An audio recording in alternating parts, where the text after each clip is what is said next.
Glória a Deus. Queridos irmãos, a paz do Senhor, que alegria estamos aqui nessa noite para adorarmos o nome do Senhor Jesus e estarmos aprendendo mais da sua palavra.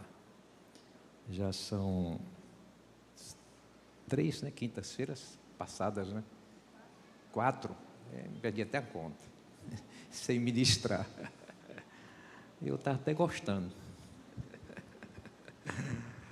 Mas estava já sentindo a falta de estar com os irmãos, não só ouvindo, mas também ministrando a palavra do Senhor Jesus, gozando desta comunhão, promovida pelo Espírito Santo de Deus nas nossas vidas. Me vi livre da cartucheira, tem uma cartucheira aqui que estava me incomodando. Mas agora estou passando pelo processo um calvário lá da fisioterapia, que é doido, irmão, falta me estraçalharem todos lá, puxa para um canto, puxa para o outro.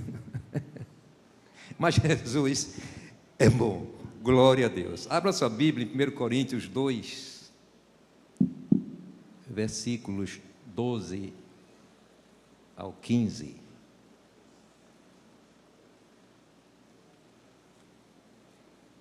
1 Coríntios 2, 12, 15, agradecendo as orações também dos amados irmãos. 1 Coríntios 2, do versículo 12 ao 15. Vamos ler a palavra do Senhor, que nos diz assim: mas nós não recebemos o Espírito do mundo, mas o Espírito que provém de Deus, para que pudéssemos conhecer o que nos é dado gratuitamente por Deus, as quais também falamos, não com palavras de sabedoria humana, mas com as que o Espírito Santo ensina, comparando as coisas espirituais com as espirituais. Ora, o homem natural não compreende as coisas do Espírito de Deus, porque lhe parecem loucura, e não podem entendê-las porque elas se discernem espiritualmente. Mas o que é espiritual discerne bem tudo, e ele de ninguém é discernido. Porque quem conheceu a mente do Senhor, também o 16, para que possa instruí-lo, mas nós temos a mente de Cristo. Glória a Deus. Amados irmãos, nesse momento de oração, continuemos clamando pela vida dos servos do Senhor, que estão em momentos difíceis. Presbítero Edivaldo Santana, está aí Deus operando, Deus está trabalhando, mas precisa das orações dos santos. Presbítero Everaldo também, sua esposa, irmã Marta, irmã Lili, o Elisângela lá do Parque São Francisco, a irmã Joana, a irmã Eunice, esposa do saudoso pastor Secundino, e outros servos do Senhor que necessitam das orações. Quem mais necessita?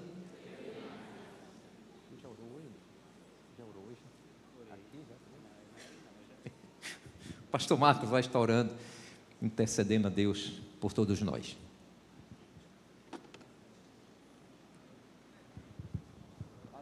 Amém. Cumprimento a todos com a paz do Senhor. Vamos unir a nossa fé neste momento. Senhor, estamos reunidos, unidos na Tua maravilhosa presença, desfrutando da Tua graça, maravilhosa graça que está sobre nós, que nos permite, Senhor, adentrarmos, Senhor, na Tua presença, te apresentarmos o nosso louvor, apresentarmos nossos corpos em sacrifício vivo, que seja santo e agradável a Ti. E nesse momento, Senhor, não podemos ficar indiferentes, Senhor, à dor dos nossos irmãos, aqueles que foram lembrados, Senhor, e aqueles que Tu sabes a situação em que se encontram. Mas nós cremos, ó Deus, que somente uma palavra Tua agora, e essa enfermidade vai bater em retirada. Este homem, esta mulher que adentrou por essas portas, que vieram com a esperança de voltar diferente para casa, uma palavra Tua agora, e todo problema vai ser sanado, toda enfermidade vai sair, se for tormento vai ser repreendido, porque o Senhor tem o poder de abrir porta, tem o poder de fazer porta onde não tem porta, de abrir, de fechar. O Senhor faz como quer, Tu és o soberano, Tu és o todo-poderoso. Nós nos rendemos a Ti e e nós cremos que Tu és poderoso, Senhor, para nos abençoar. Continua usando o Teu Filho nesta noite, inspirando e enchendo, Senhor, para que sejamos edificados pela Tua palavra, em nome de Jesus. Amém.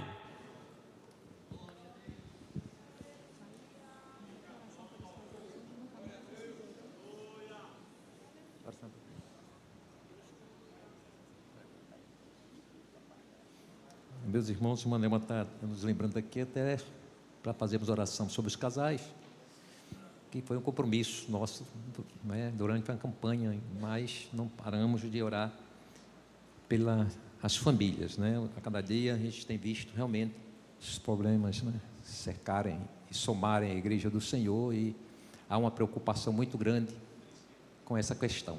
Curve sua cabeça, nós vamos orar agora em nome de Jesus. Senhor, meu Deus, queremos mais uma vez nos dirigirmos ao Senhor em nome de Jesus, que nos deu este acesso glorioso de estarmos diante de Ti nesta hora, através das nossas orações. Queremos neste momento apresentar cada família, Senhor, especial. Tu tens visto as dificuldades, as lutas, os desafios que os casais, Senhor, estão enfrentados, não só eles, mas filhos e outras questões. Mas Tu és o Deus que constituiu a família. Tu és o Deus Todo-Poderoso. Tu tens um amor, Senhor, muito grande para com a família.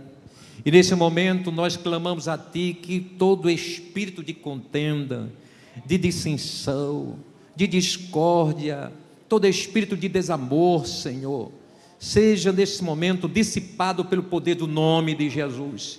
Que haja harmonia, que haja paz, que haja comunhão, que haja perdão, reconciliação, e que reine novamente o Senhor em nossas famílias, Senhor, que haja o domínio total de Deus, que a cada casa, Senhor, aqui representada, se torne um santuário de Deus, um lugar de adoração, um lugar de louvor, para a glória do Teu nome. É isso que pedimos e agradecemos em nome de Jesus. Amém. Glória a Deus. Queridos irmãos, nos veio uma preocupação nesses dias sobre um tema importante, que é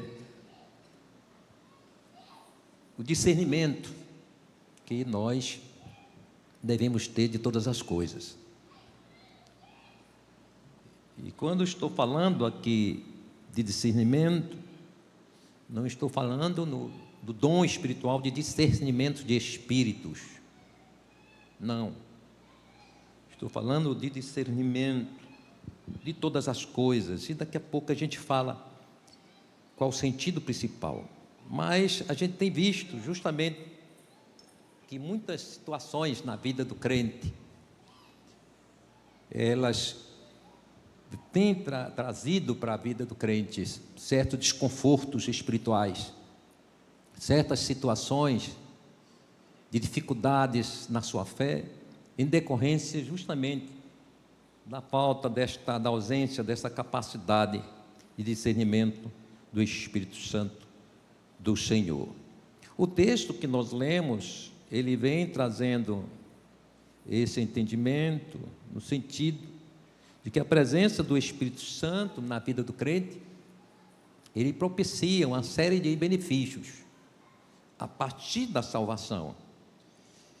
O Espírito Santo, ele traz benefício à vida moral e também espiritual, para que o crente ele tenha uma vida de autenticidade espiritual, uma vida realmente piedosa, uma vida frutuosa.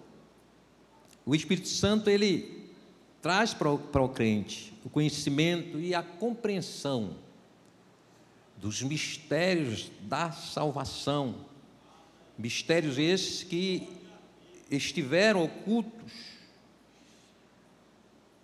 e que foram nos revelados através do Espírito Santo. Nós temos a revelação hoje, então a gente defende a salvação, vive a salvação, aceita a salvação, porque o Espírito Santo nos traz a compreensão desse mistério. O mundo, ele não vai compreender porque ele não tem o Espírito Santo, ele não tem este conhecimento, mas a nós nos foi revelado. E é interessante que não é de se duvidar e nem de se escandalizar de que esta falta dessa revelação, desse conhecimento do mistério da salvação, por vezes ela está no meio da igreja, entre crentes que ainda não compreendem o que é a salvação. Por que ser salvo? Então não é de escandalizar que haja crentes ainda que, embora esteja no convívio da igreja, mas ele não consegue usufruir dos benefícios da salvação, porque não alcançou ainda esse conhecimento, esta revelação de Deus. E Paulo, escrevendo aos Colossenses, no capítulo 1, versículo 26 e 27, ele nos diz isso, que o mistério que esteve oculto desde todos os séculos, em todas as gerações, e que agora foi manifesto aos seus santos, glória a Deus, aos quais Deus quis fazer conhecer quais são as riquezas da glória deste mistério entre os gentios, que é Cristo em vós, a esperança da glória.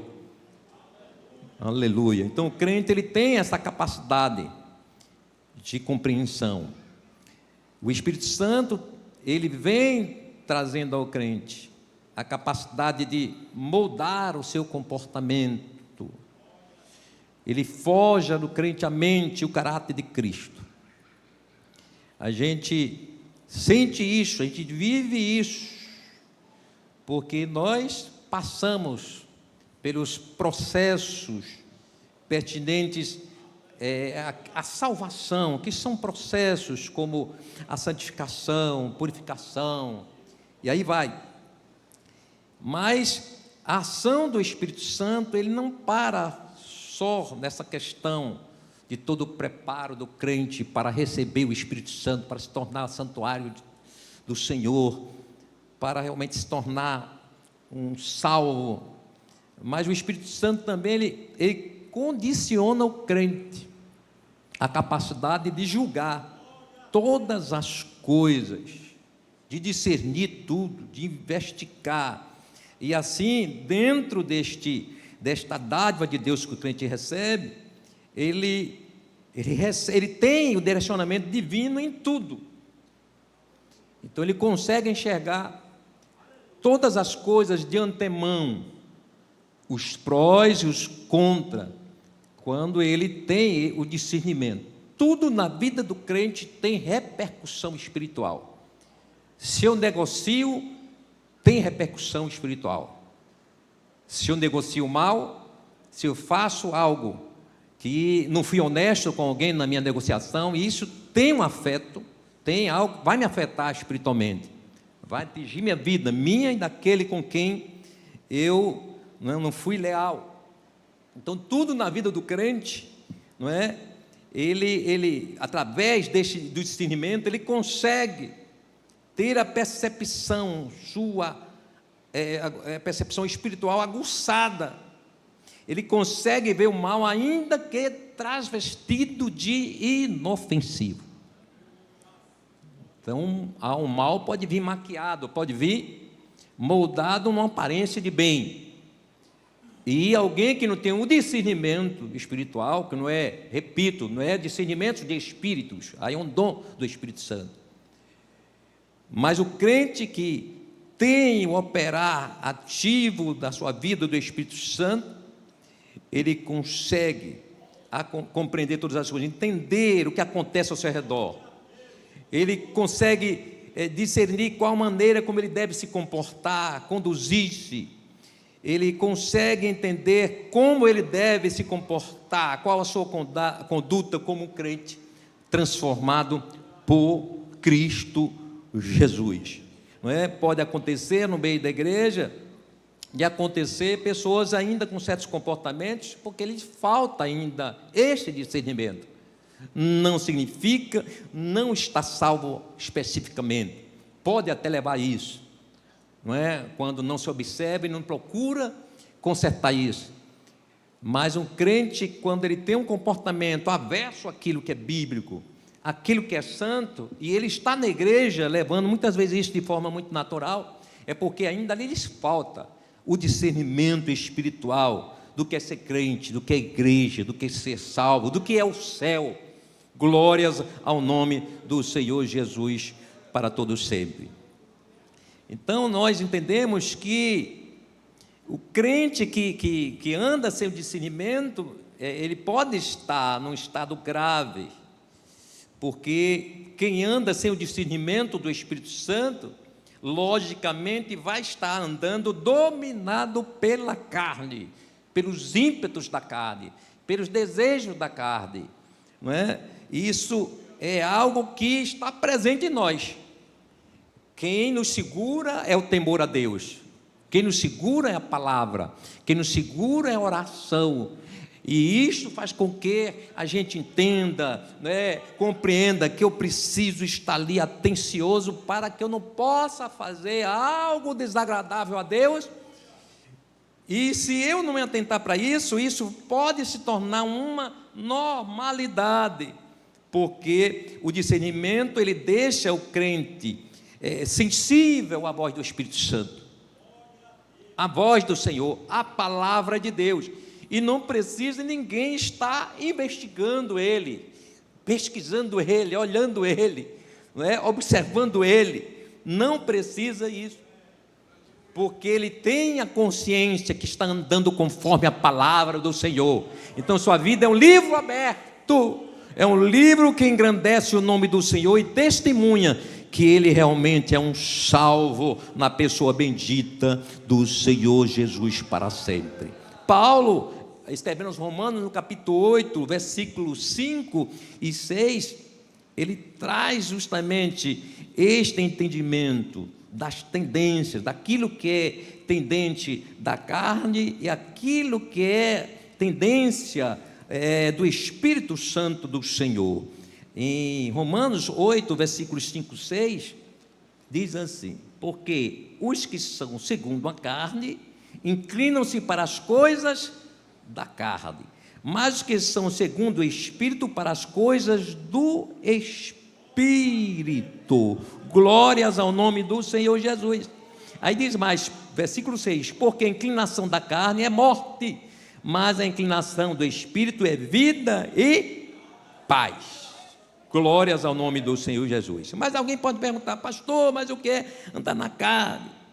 Não é? Aí vem aquele entendimento que andar na carne ou estar no domínio da carne é só aquele que adultera, que prostitui, que fornica, que mente, que semeia contenda. Eu estou falando dos pecados mais graves, né? Aí está o semear contenda, é um pecado gravíssimo, não entra no céu. Mas todo o comportamento, irmãos, e práticas que afrontam e conflitam a fé, que discordam das orientações bíblicas. Então, andar na carne não é estar na predisposição de andar uma vida dissoluta, quer seja uma vida de práticas de pecados morais ou um relaxamento espiritual mesmo, e outros pecados. Não é só o pecado de adultério, prostituição, os pecados tidos como mais graves, que tiram o homem do céu, não é? A mentira é um pecado que tira o homem do céu, a contenda tira o homem do céu, o falar mal de alguém, tira do céu, o difamar alguém, tira do céu, a traição de alguém a um amigo, tira do céu. O falar escondido de outro e depois apresenta falando bem, aquelas pessoas, só morde e assopra, tira do céu. Então não é só os pecados de adultério e esses tipos de pecado que tiram o homem do céu e que constitui, não é, pecado da carne, ou algo que é uma prática segundo, a natureza de pecado. Então é dentro dessa visão de entendimento que eu quero, na orientação do Espírito Santo, trazer aqui uma orientação para todos nós. Primeiro, entendendo o que o Espírito Santo opera na vida nossa, no nosso caráter, no nosso comportamento, na nossa vida, não é? E a gente sabe que quando nós aceitamos Jesus como Senhor e Salvador, como citei no início, a gente passa por uma série de processos que altera completamente a nossa vida. E quando diz a nossa vida, a gente está incluindo corpo, alma e espírito. Passa por uma transformação completa. Glórias ao nome do Senhor Jesus, justamente para que haja uma restauração e recondução do homem à comunhão com Deus. Ele precisa passar por isso. Então nós começamos primeiramente pelo convencimento da nossa condição de pecado, de pecador, que nós nos encontramos. Então, quando a gente ouve a palavra do Senhor Jesus, e essa palavra a gente deixa penetrar, entrar no nosso coração, nós então somos convencidos, aquilo há o convencimento. Quando eu começo a abrir meu coração para ouvir a palavra, já estou abrindo a porta para que o Espírito Santo, por meio da sua palavra, ele vai me convencendo que eu sou um pecador, que eu sou um injusto, que eu sou impuro, que eu sou um profano, e preciso de uma cura, preciso do perdão do Senhor. Isso quem faz é o Espírito Santo, que está lá em João 16, 7, versículo 11, que Jesus fez essa citação, que todos nós conhecemos, mas é bom a gente estar lendo, folheando a Bíblia, porque estamos no culto de doutrina, e quem sabe a nossa Bíblia tem muitas folhas coladas uma na outra, porque tem muito tempo que a gente não folheia a Bíblia. Então vamos lá, capítulo 16, versículos 7 a 11. Se alguém quiser ler, me ajude. Jesus é bom. Todavia digo-vos a verdade, que vos convém que eu vá, porque se eu não for, o Consolador não virá a vós, mas se eu for, enviar-vos-ei, e quando ele vier, converterá o mundo do pecado e da justiça e do juízo, convencerá. Do pecado, porque não creem em mim, da justiça, porque eu vou para meu Pai e não me vereis mais, e do juízo, porque já o príncipe deste mundo está julgado. Então o Espírito Santo, ele, naquele momento ali, ele já abre o coração completo do crente para, não é, estar entrando no processo, não é, de cura, de restauração, de restabelecimento espiritual, moral da sua vida, para que possa agora voltar à comunhão do Senhor. Então ele passa pelo lavar regenerador do Espírito Santo. A regeneração é a obra fundamental e instantânea de Deus, que concede gratuitamente ao pecador uma nova vida espiritual através dos méritos de Cristo. É a natureza divina operando no crente por intermédio da ação do Espírito Santo do Senhor. Glórias ao nome do Senhor Jesus. Vê em 2 Pedro, capítulo 1, versículo de 1 a 5.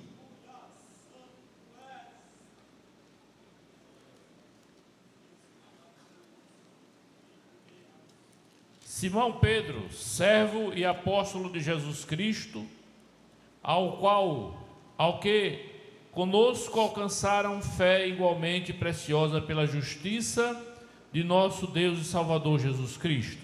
Graça e paz vos sejam multiplicadas pelo conhecimento de Deus e de Jesus, nosso Senhor, visto como o seu divino poder nos deu tudo o que diz respeito à vida e piedade, pelo conhecimento daquele que nos chamou por sua glória e virtude, pelas quais ele nos tem dado grandíssimas e preciosas promessas, para que por elas fiqueis participando da natureza divina, havendo escapado da corrupção que pela concupiscência há no mundo, e vós também, pondo nisso mesmo toda diligência, acrescentai à vossa fé a virtude, e a virtude a ciência. Glória a Deus. Então o crente, ele recebe uma nova natureza, que é a natureza de Cristo Jesus, a natureza divina, agora ele recebe uma transformação em toda a sua estrutura, a partir da sua alma, do seu espírito, daquilo que acontece interiormente, e isto vai alcançar toda a estrutura também externa, aquilo que aparece, aquilo que vai estar testemunhando sobre o crente. Em Tito 3, do versículo 3 a 5, também nós vemos ali Paulo falando, escrevendo a Tito, diz: porque também nós éramos noutro tempo insensatos, desobedientes, extraviados, servindo a várias concupiscências, deleites, vivendo em malícia e inveja, odiosos, odiando-vos aos outros. Mas quando apareceu a benignidade e amor de Deus, nosso Salvador, para com os homens, não pelas obras de justiça que houvéssemos feitos, mas segundo a sua misericórdia, nos salvou pela lavagem da regeneração e da renovação do Espírito Santo. Glórias ao nome do Senhor. É uma transformação completa. Sem a regeneração, não é? O crente não consegue entrar no céu. É impossível, não há como entrar no céu. Não há como crente estar diante de Deus e nem chegar ao céu sem a regeneração. Foi isso que Jesus disse a Nicodemos, quando falou lá em João 3,3, quando ele diz, né, na verdade te digo que aquele que não nascer de novo não pode ver o reino de Deus. Embora fosse um homem religioso, um homem que seguia a lei, um homem que era, tinha temor, né, certo temor a Deus, mas ele não tinha ainda passado pela regeneração, pelo novo nascimento. Ele estava preso ainda em si mesmo, nos ritos da lei. Mas aí Jesus traz à tona: olha, você tem bom comportamento, você faz boas obras, mas falta uma transformação completa. Aleluia, um nascer de novo, algo que venha acontecer de dentro para fora. Glórias ao nome do Senhor Jesus. Então a regeneração, ela é necessária. Por quê? Para que o crente possa resistir ao pecado. Em 1 João 3,9 a gente pode entender isso. Vamos falar. 1 João, capítulo 3, versículo 9. Pode ler aí, pastor Paulo. Pode ler. 3,9. Qual que é nascido de Deus, qualquer que é nascido de Deus, não comete pecado, porque a sua semente permanece nele, e não pode pecar, porque é nascido de Deus. Aí a minha versão diz: porque o que é nascido de Deus não permanece no pecado. Por quê? Porque o próprio pecado, ele encontra resistência na vida daquele crente, ele não consegue dominar o crente. Isso é regeneração. O seu corpo agora, sua vida começa a rejeitar o pecado. Então um dos sinais da regeneração é a rejeição que o crente tem ao pecado, para ter uma vida de retidão. Está também no capítulo 2 do mesma epístola de João, no versículo 29, que diz assim: se sabeis que ele é justo, sabeis que todo aquele que pratica a justiça é nascido dele. O que é praticar justiça? É andar em retidão, é andar em fidelidade, em vida de santidade e graça. Glórias ao nome do Senhor Jesus. Também é necessário a regeneração para que o crente tenha direito à vida eterna. E a gente pode ver isso. A Bíblia diz: por esta operação, a vida eterna da parte do próprio Deus é otorgada ao crente. Em 2 de Pedro 1,4, a gente pode ver isso. 1 João 5,11. 2 de Pedro 1,4, primeiro esse texto, depois o seguinte.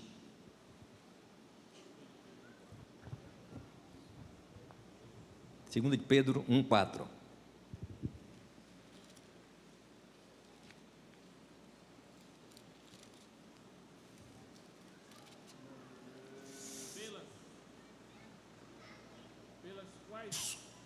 Pelas quais ele nos tem dado grandíssimas e preciosas promessas, para que por elas fiqueis participantes da natureza divina, havendo escapado da corrupção que pela concupiscência há no mundo.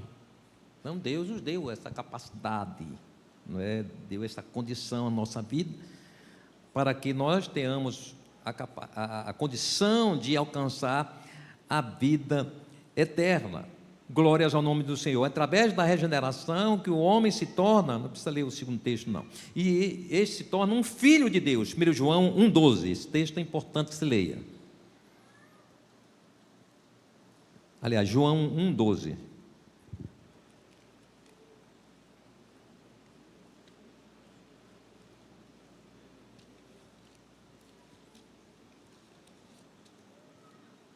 Glória a Deus. João 1,12. Pode ler. Mas a todos quantos o receberam, deu-lhes o poder de serem feitos filhos de Deus, aos que creem no seu nome. Glória a Deus. Se você creu no nome do Senhor Jesus, recebeu Jesus, você passou pela regeneração, e aí agora você se torna filho de Deus. Esse é um grande questionamento, né, do povo lá fora. Mas só vocês são filhos de Deus? Quando a gente diz, não, vocês ainda não são filhos, não foram adotados como filhos do Senhor. Ele se torna uma nova criatura, em 2 Coríntios 5,17, não precisa mais a gente tocar nisso, que a gente já sabe, que a regeneração, ela traz, portanto, uma nova vida ao crente. Ele não consegue ter uma vida agora comprometida com o pecado, porque o seu corpo, a sua vida, a sua alma não aceita mais o pecado. Ele cria uma repugnância ao pecado, não é?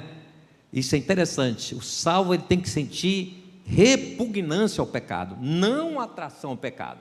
Tem crente que é atraído pelo pecado, mas o crente regenerado, ele sente rejeição.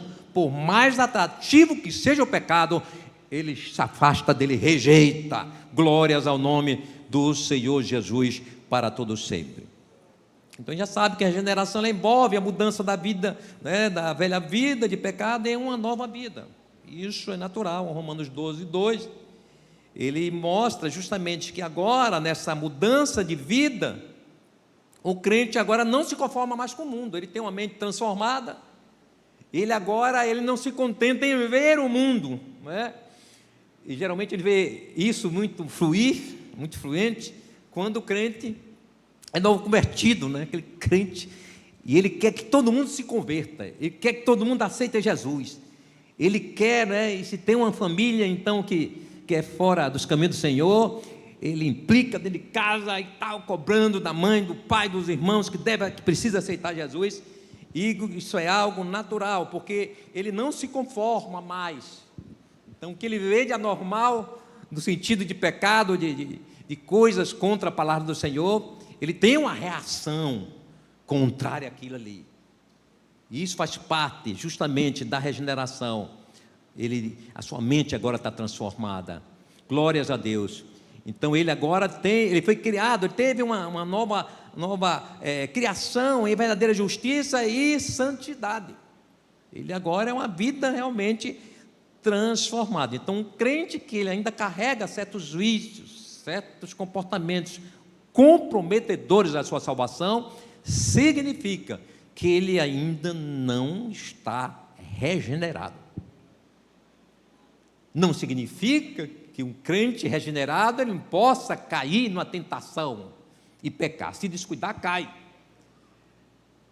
Não significa que agora ele é impecável. Não é isso.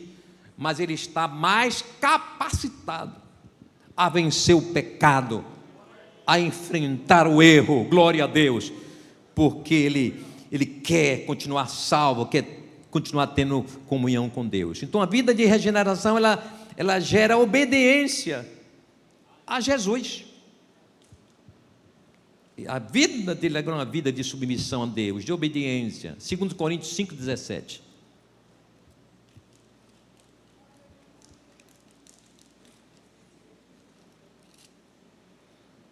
Assim que, se alguém está em Cristo, nova criatura é.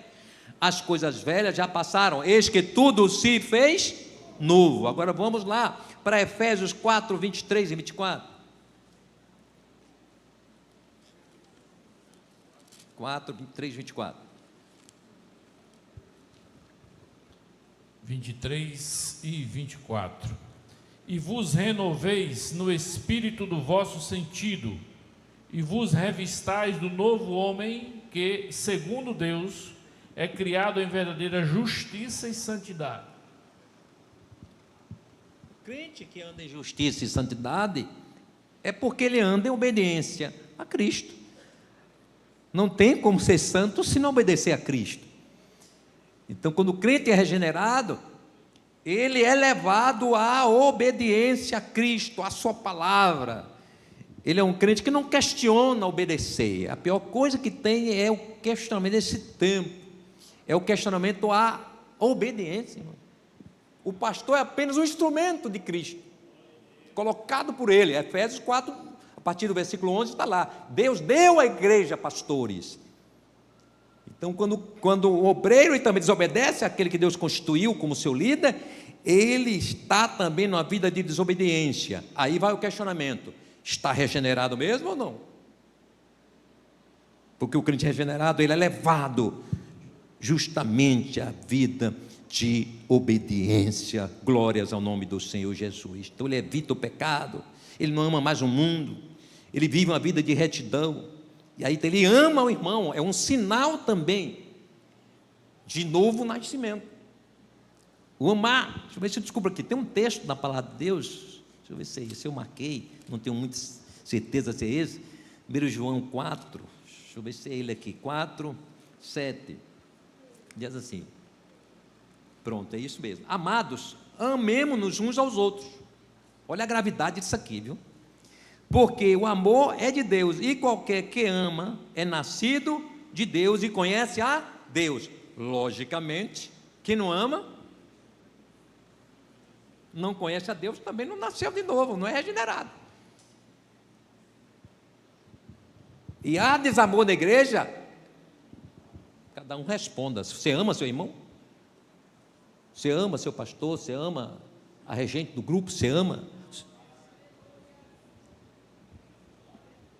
Responda a você mesmo e a Deus, porque isso é grave. O amor, ele prova se somos realmente regenerados, nascido de novo. Quem não ama, não tem comunhão com Deus. Quem não ama, não entra no... Oxê, não entra não, pode falar alto, não entra no céu. Quem não ama. E amor não é aquilo que os espíritas reproduzem aí, não. Dar esmolas, cestas básicas, socorrer, isso aqui. Não, é muito mais do que isso.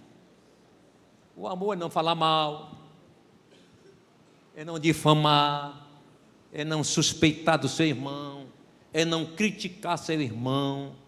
Isso é demonstração de amor ou falta de amor. Então, quem não ama não é nascido de novo, não é regenerado. Glórias ao nome do Senhor. Vamos lá na frente.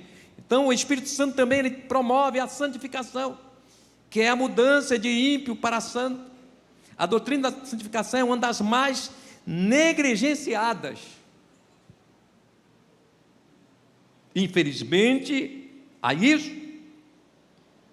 a falta da santificação na vida de obreiros, na vida de crentes, na vida de pessoas que muitas vezes ostentam até uma aparência de santidade, mas no recôndito, há algo impuro, algo que não pode existir. Há pensamentos maliciosos, profanos, imorais, e isso tira a dignidade de crente, de salvo. Mas estamos aqui nessa noite na autoridade da palavra e do Espírito Santo, nessa palavra doutrinária, porque se tem alguém aqui, ainda há esperança, porque você está vivo hoje, Você está respirando hoje, ainda neste momento, mas se você tem alguma pendência na sua alma, no seu espírito, nesta noite não precisa mais a revelação do Espírito Santo, porque a palavra de Deus está bradando na sua alma. Se arrepende, confessa, porque aquele que confessa e deixa, alcança do Senhor misericórdia. Glórias ao nome do Senhor Jesus. É preciso a gente entender que a santificação, ela é contínua.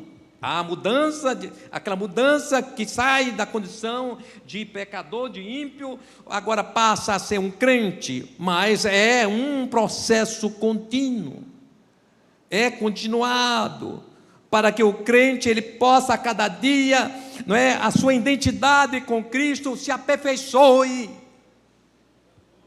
A santificação contínua faz com que a cada dia eu me pareça com Cristo. Mas hoje o que a gente vê muito, irmãos, é muita gente querer parecer com o mundo, não é com Cristo.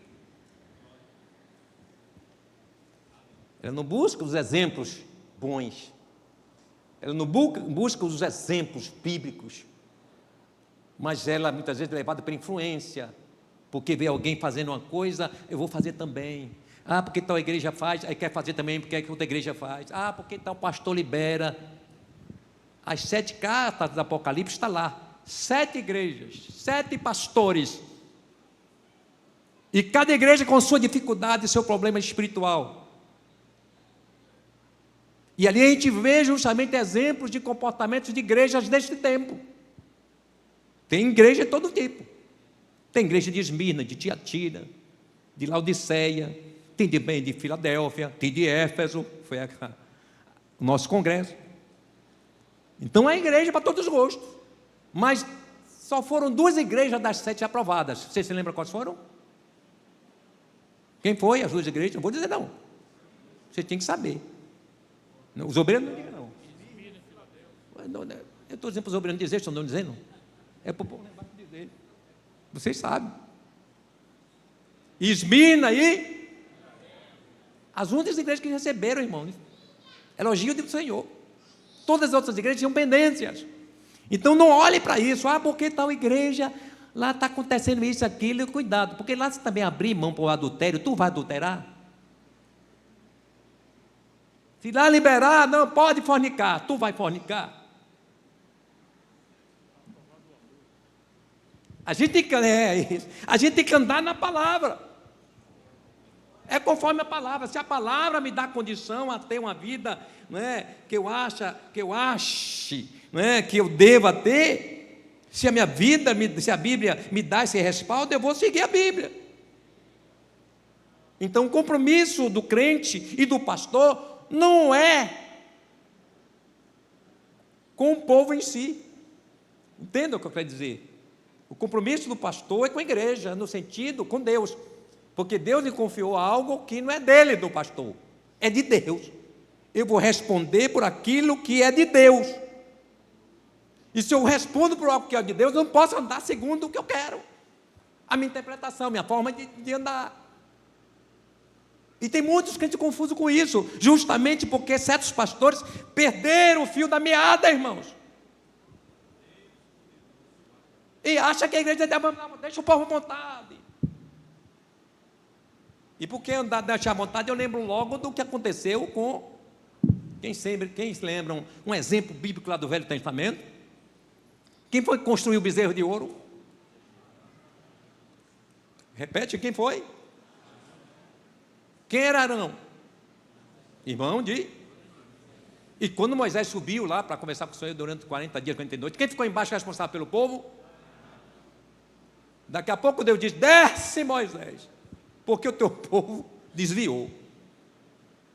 Aí lá vem Moisés. Josué, escuta a zoada lá, aquele barulho do povo.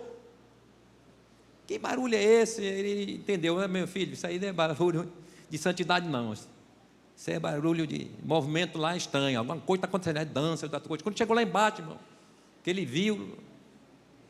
Qual foi a pergunta que Moisés fez a Arão? Que te fez o povo, Arão, Não fez assim, Arão, que tu fez o povo? Quem te fez o povo? Porque Arão deu ouvido ao que o povo dizia. Moisés esqueceu a gente, Deus matou Moisés lá, Moisés não desce mais. E agora, qual é o nosso Deus? Olha que povo atrapalhado. E é interessante que não foi o povo que construiu o bezerro. O povo pediu a Arão.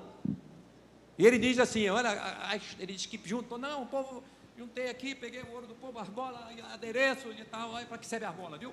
Volta e tudo mais e tal. Aí eu queimei aqui, derreti, aí surgiu, não, ele fez.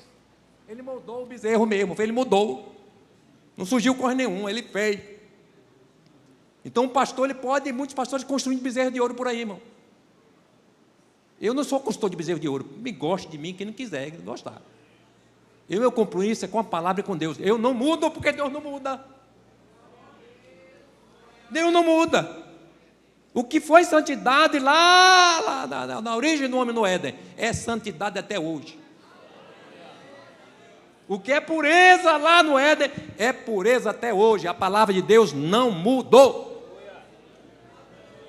Glória a Deus. Muitas vezes, irmãos, aproveite esse momento, as pessoas confundem muito costumes. Use costumes, é algo que se altera, sem dúvida alguma. Toca nesse ponto aqui, se altera com o tempo. Só tem um ponto, vírgula. O crente não depende de cultura. A igreja não anda segundo a cultura, ela anda segundo a Bíblia. Porque a cultura, justamente, ela passa, ela muda, ela se altera a cada geração. Mas a palavra de Deus diz que passará os céus e a terra, mas a palavra do Senhor não passará.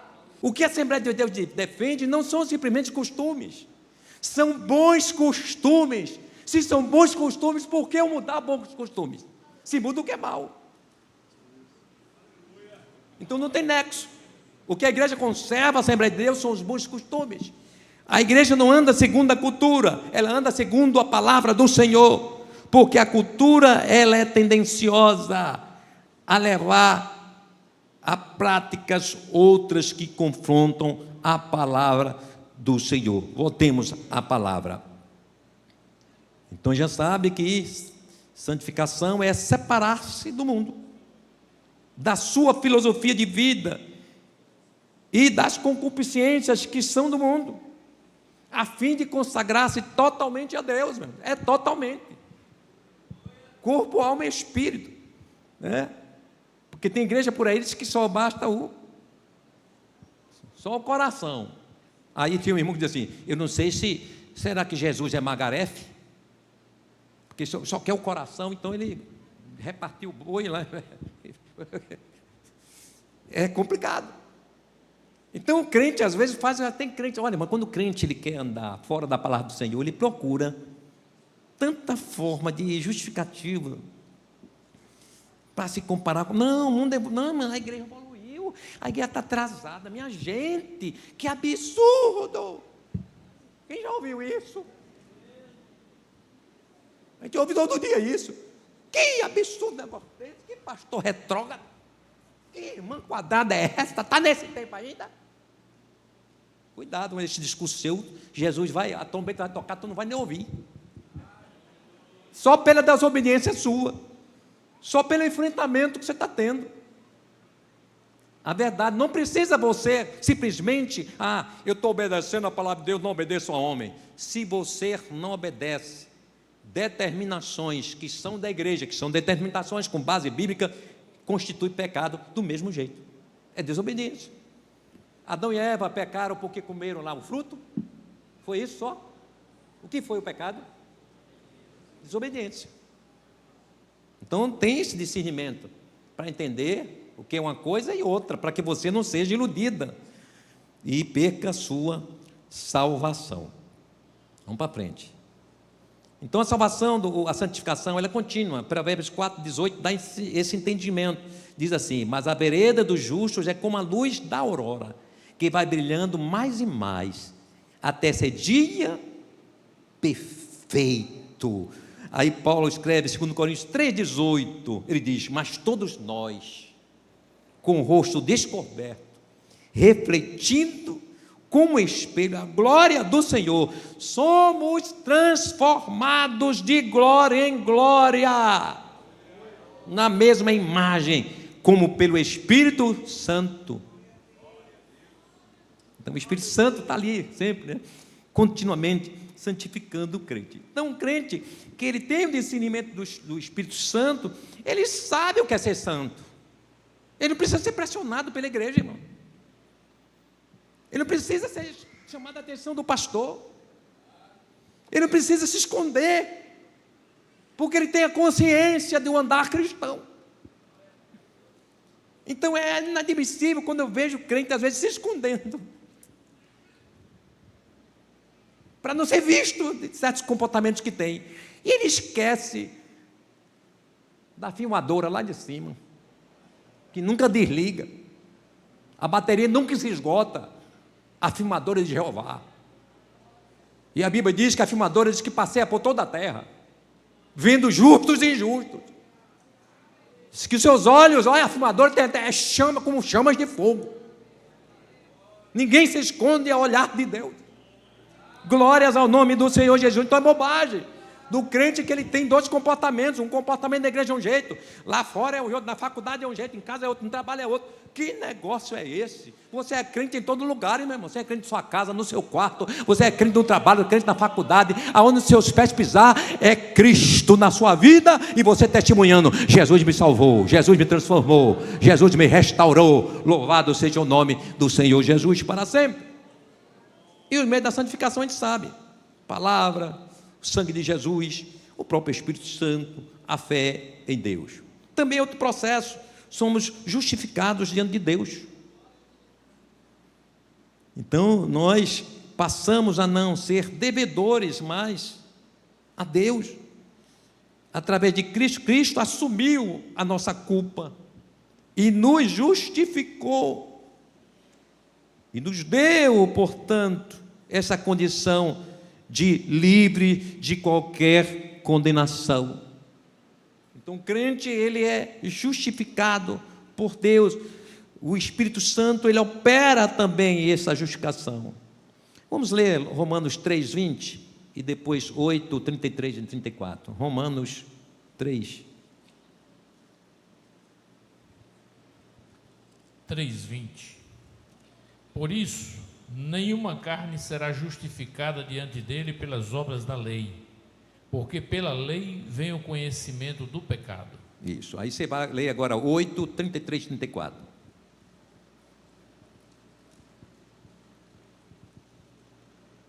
Romanos 8, 33 e 34. 33 e 34. E 34.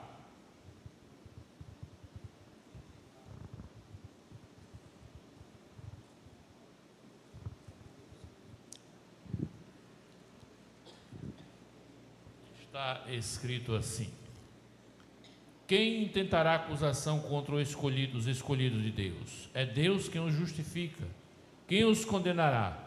Pois é Cristo quem morreu, ou antes, quem ressuscitou dentre os mortos, o qual está à direita de Deus e também intercede por nós. Amém. O primeiro versículo diz a condição anterior como se contava, de condenação. O verso seguinte mostra o que Jesus fez, que o Espírito Santo operou em nós. Então a nossa vida hoje é de justificação em Deus. Nós estamos livres. Alguém pode dizer: olha que vai falar, olha quem vai passando ali, aquele homem era um cachaceiro, era isso e aquilo. Era, porque agora é crente, é salvo, é redimido, aleluia, pelo sangue do Senhor. Aí o crente também recebe o selo da redenção, o selo que mostra que ele está salvo, ele pertence ao Senhor. Efésios 1, versículos 13 e 14.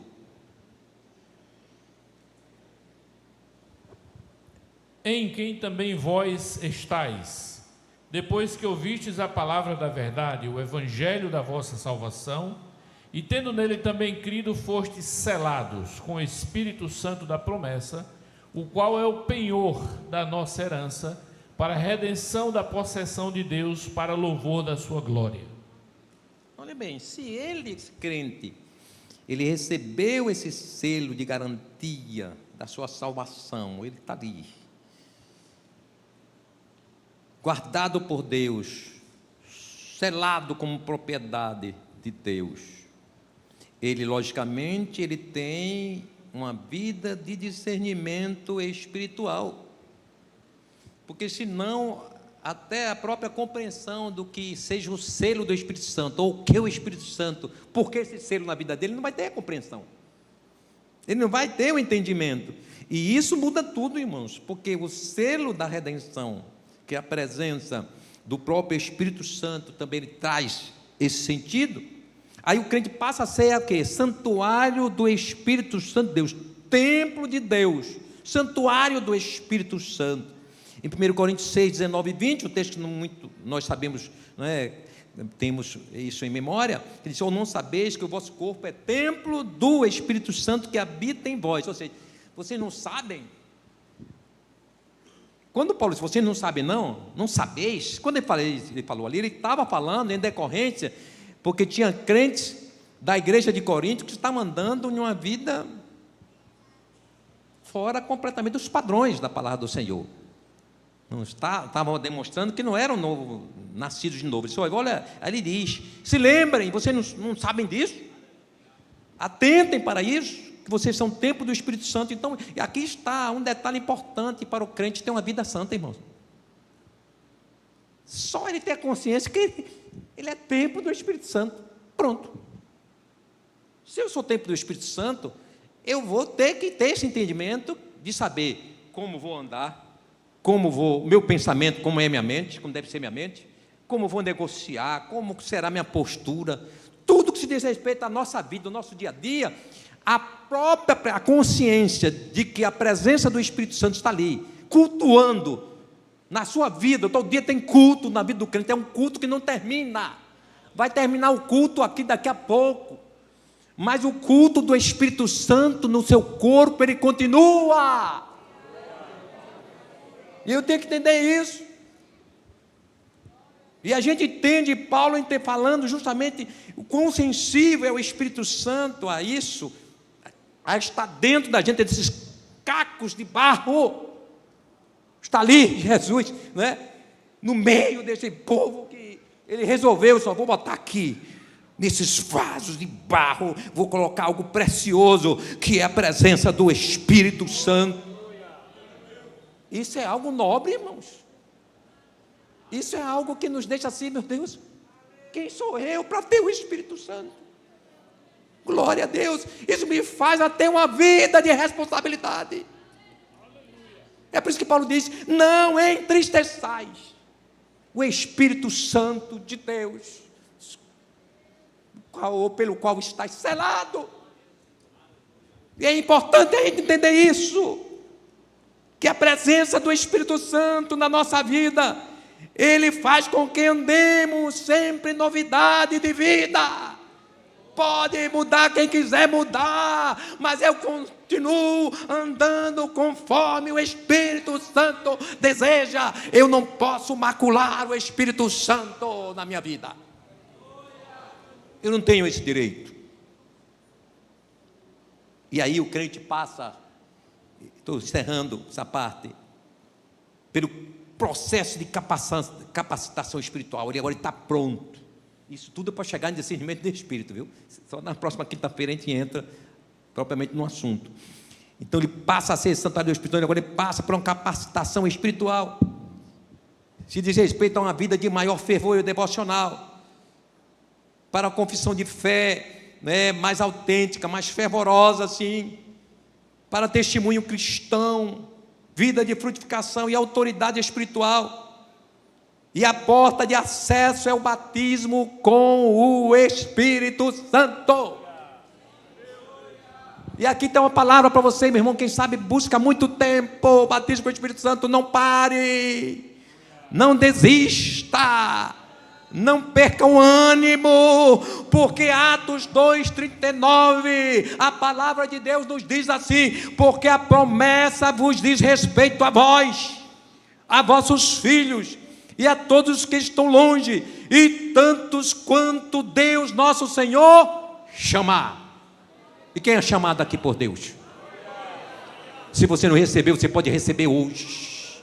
O batismo com o Espírito Santo é promessa do Senhor. A presença do Espírito, o batismo com o Espírito Santo é importante. Ele ajuda a orar melhor, ele ajuda a testemunhar melhor, ele ajuda a pregar melhor, ele ajuda tudo melhor na vida do crente. Aleluia! Pelo menos é para ser assim. É para ser assim. O batismo com o Espírito Santo, ele nos leva à vida de poder. E a gente entende isso justamente no cumprimento lá de Atos 2. Quando o Espírito Santo desceu. E Pedro, ele relata dizendo o quê? E todos foram cheios do Espírito Santo. Glória a Deus, glória a Deus. E cheios do Espírito Santo, eles passaram a falar em novas línguas, conforme o Espírito Santo, aleluia, estimulava, ensinava a falar. Você pode falar em outras línguas nesta noite, porque Jesus, ele tem interesse, porque você vai ter uma vida espiritual melhor. Aleluia. E não estou aqui trazendo uma diferenciação de importância no sentido, ou querendo menosprezar quem não é batizado com o Espírito Santo. O que eu quero nessa noite é lhe estimular, porque você precisa. Converse com um crente que já é batizado com o Espírito Santo, que todo dia fala em línguas estranhas, que se alegra com Jesus. O que ele sente, pergunta, irmão, o que você sente? E ele vai dizer: alegria, a graça que ele sente na alma. Oh, glória ao nome do Senhor. Quisera eu que nesta noite Jesus entrasse aqui num mover sobrenatural e batizasse todos os crentes aqui. Oh, e esse culto não tinha importância não, a gente ia até amanhã, se pudesse, glorificando, exaltando. Aleluia. Glórias ao nome do Senhor Jesus. E Jesus tem esse direito. Aleluia.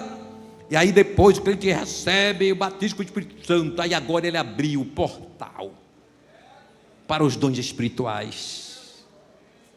Ele agora começa a receber o poder de Deus agora com um objetivo maior.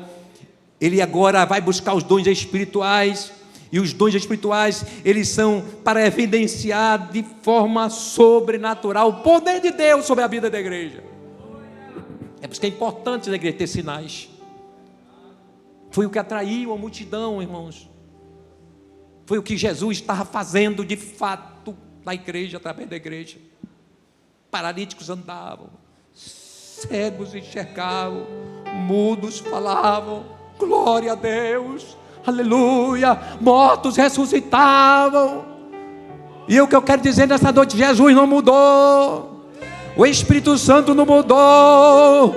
E nesta noite Jesus quer, entenda isto, eu não mudei. E se vocês entenderem isto, eu vou derramar do meu poder. E vai ter cura, vai ter maravilhas na igreja. Vamos ver paralíticos andarem, porque há poder no nome de Jesus. Aleluia. E Jesus quer evidenciar.